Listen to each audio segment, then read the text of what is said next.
report came out late last night, David Ignatius, but you look at Donald Trump the day after there was an attempt to overthrow America's government, and he has trouble confronting the fact that it was his people who did it, first of all, and secondly, that the election was over. And you know what? You could trace from that point forward his continued legal troubles that may in the end put him in jail.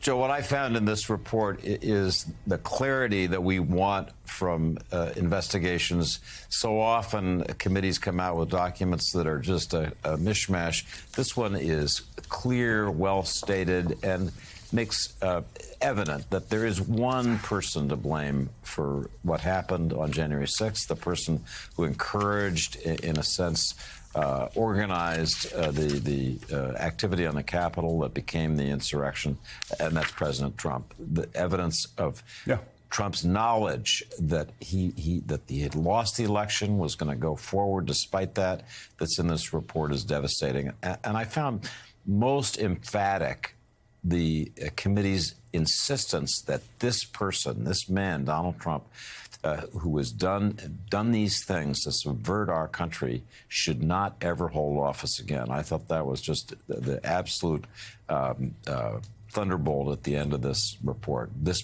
person should never hold office again.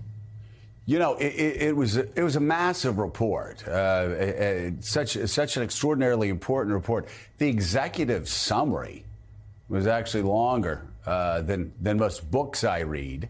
But after all of that, you are right, David. They boiled it down to the fact that this was about one man and one man only, Donald Trump.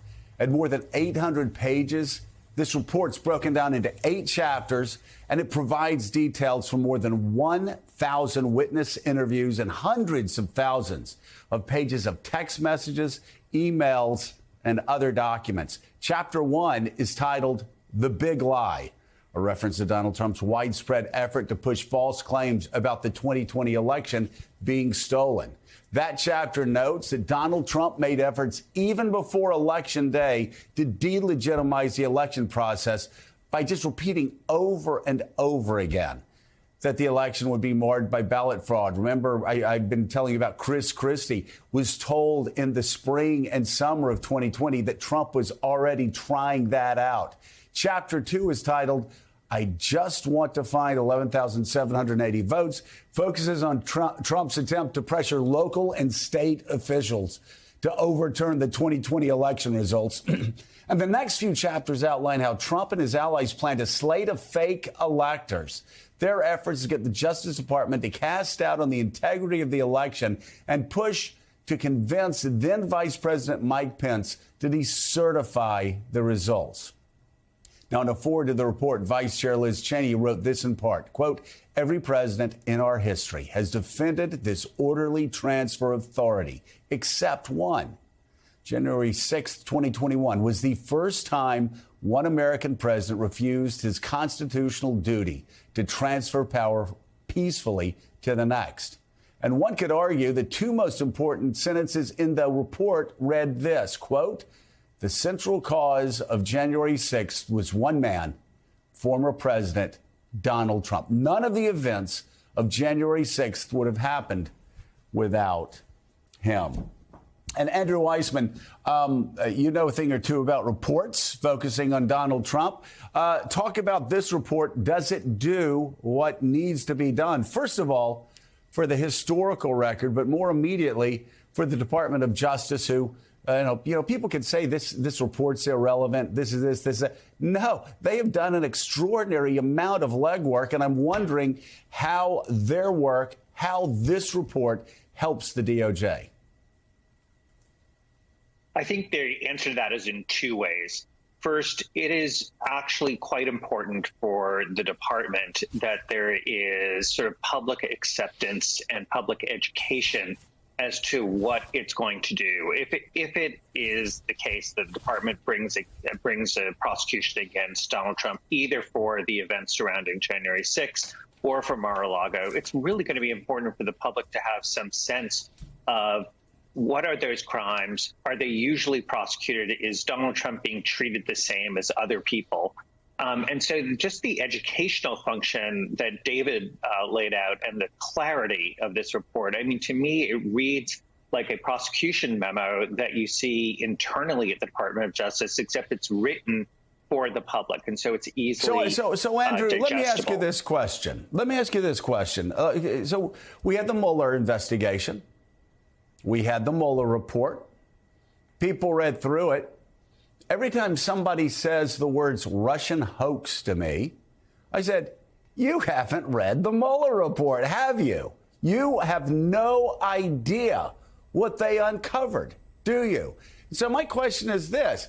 I mean, you all had to be feeling pretty great after the Mueller report was put out. You had to expect something to come of that. How is this going to be different? Because I think a lot of Americans like myself read the Mueller report, said, my God, anybody else would be in jail for obstruction of justice. And my God, this Russian evidence is actually more damning than I actually thought when you look at it all laid out. It was laid out masterfully and nothing came of it. Let me say that again. Nothing came of that. Why is this going to be different? Great question. So I think two reasons. One, I think the January 6th committee realized that you can't just issue a report of hundreds and hundreds of pages with thick legal terminology. And so they had a series of public, widely accessible and viewed hearings. And so this is a culmination, but it very much documents what has happened in those hearings. So this is really taking advantage of a different form to give a report, that they've televised it in a way that's very accessible with live witnesses, so that all of us can really talk about it and replay it. Second, remember, there's a big difference in terms of what can happen to Donald Trump. He is now out of office.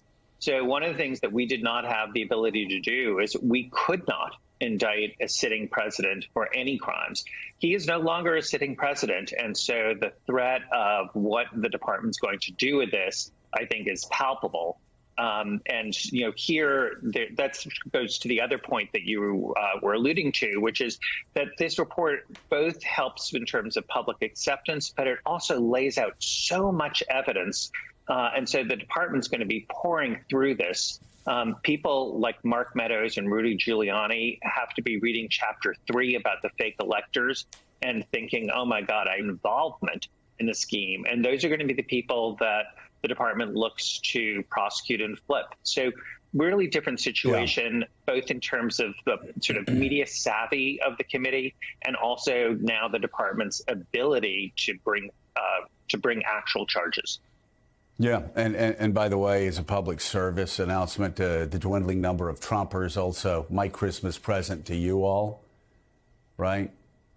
Before you use the term Russian hoax, go ahead and go back and read the Mueller report, because you look like an idiot when you do that or when you write it in your op-eds, because history is really clear on Donald Trump and what he did. And what he actually continues to do in apologizing for Vladimir Putin. I'm sorry, that's one of my pet peeves as we move into the holiday season and the new year, is that so many people just skimmed over the report, the Mueller report. And I do hope, as Andrew said, the January 6th report will be different. One of the reasons why is you can see how they acted like the mob. They really did. People around Trump behaved like the mob.